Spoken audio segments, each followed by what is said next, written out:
So the Milwaukee Bucks just got eliminated in 5 by the Miami Heat, which I think most of us can say is a surprise. Even if you had the Heat winning the series, it probably wasn't in 5 games.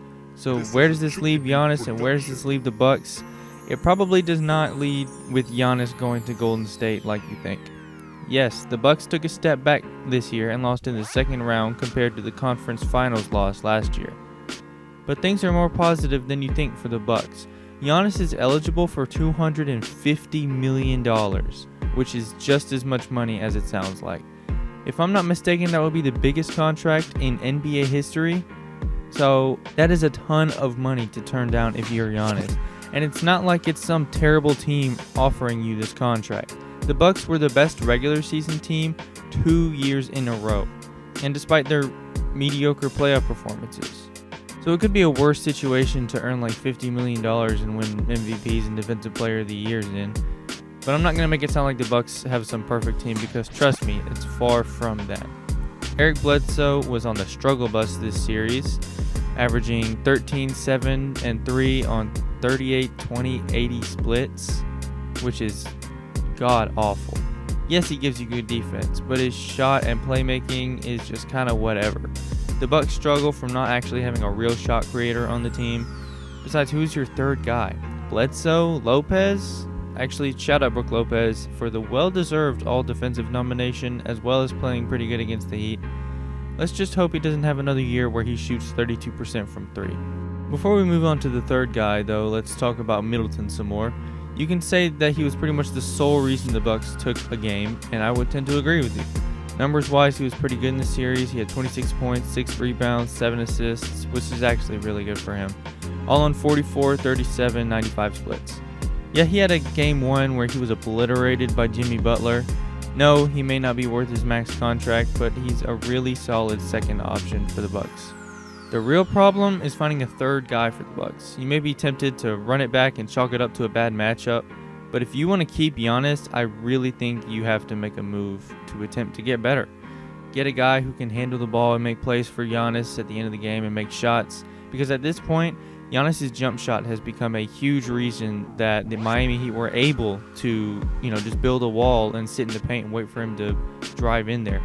So Giannis is also partially to blame for this. His free throws are ridiculous. I'm pretty sure he went like 4 for 12 in game 1 on free throws, which is awful. And, airballing free throws every other night, and his jump shot is just not it. I think he shot like 30% from 3 this year, which is 2% above his career average, but it's still not good enough. It's not respectable. Teams do not respect that jumper, so it makes him easier to defend. I'll take 1 out of every 3 shots that he takes. But that's why they need this third guy to help draw the defense and make things easier for Giannis. Because while Middleton is really good, he's not exactly the best shot creator. He did show his playmaking a little bit in these playoffs. Like I said, he just averaged 7 assists. But they just need a shot creator, someone to help Giannis out. So the one everyone is talking about right now is Chris Paul. But they definitely have to do some cap acrobatics to get this deal done. The guys that would have to go in this deal, at least that I put together in the trade machine: Ilyasova, George Hill, Eric Bledsoe, DJ Wilson, and Dante DiVincenzo, plus Indiana's first-round pick this year. They have a lot of first-round picks caught up in some really weird and confusing protections, so I'm not even going to pretend to understand them. I think as far out as there's just normal picks is 2025. So if you want to trade a 2025 pick, one in the distant future to keep Giannis, to potentially keep Giannis, then I would do that. I would trade as many picks as I need to keep Giannis, to be honest. But you'd clearly, with this move, have to get somebody to run your backup point guard spot and find somebody to replace what DiVincenzo gives you. You'd probably have to end up filling up the roster with minimum guys, which, will make you worse in the regular season, for sure.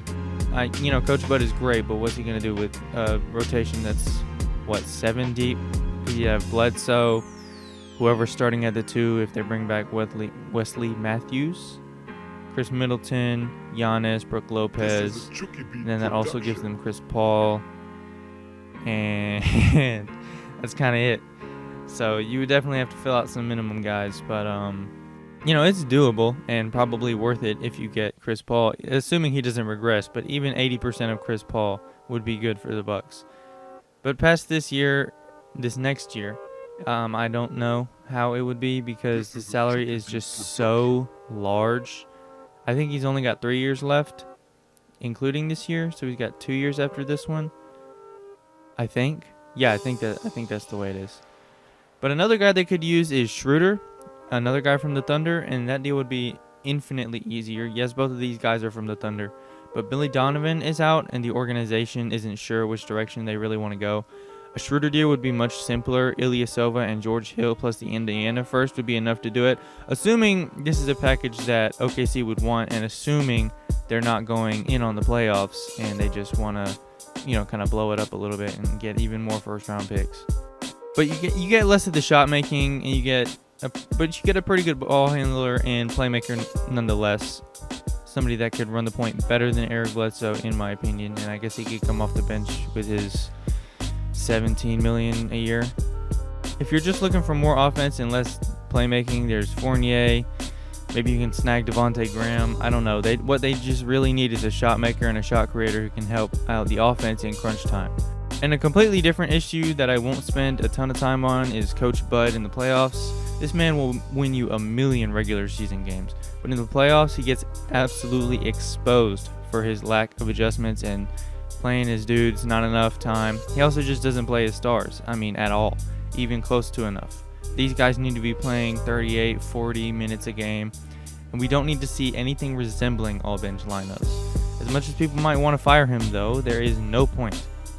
No other coach is going to come in here and just transform this team into playoff performers. Is this team perfect? No. But should we panic and start firing coaches and start photoshopping Giannis into Golden State jerseys? Also no.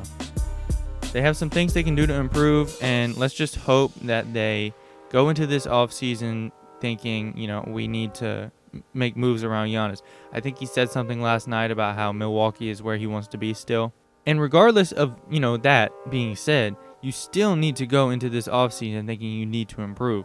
Because even if the Miami Heat were a terrible matchup for you, you still have to get better. If you're Giannis, you have to work on your free throws and your jump shot. You have to do that. That has to be better for you to be respected on the perimeter. Otherwise, dudes are just going to wall up in the paint and make it way easier on them. And they just have to go out and get some improvements. Whether it's Chris Paul, whether it's Schroeder, Fournier, any of these guys, whether it's not even any of those guys, they just need to find something. Wesley Matthews starting at the 2 is not super great, but you just have to go into this offseason. You have to say, not necessarily a desperation move, but a desperation move, because Giannis's contract expires after next year, and he's eligible for the Supermax, yes, and $250 million is a lot of money to turn down.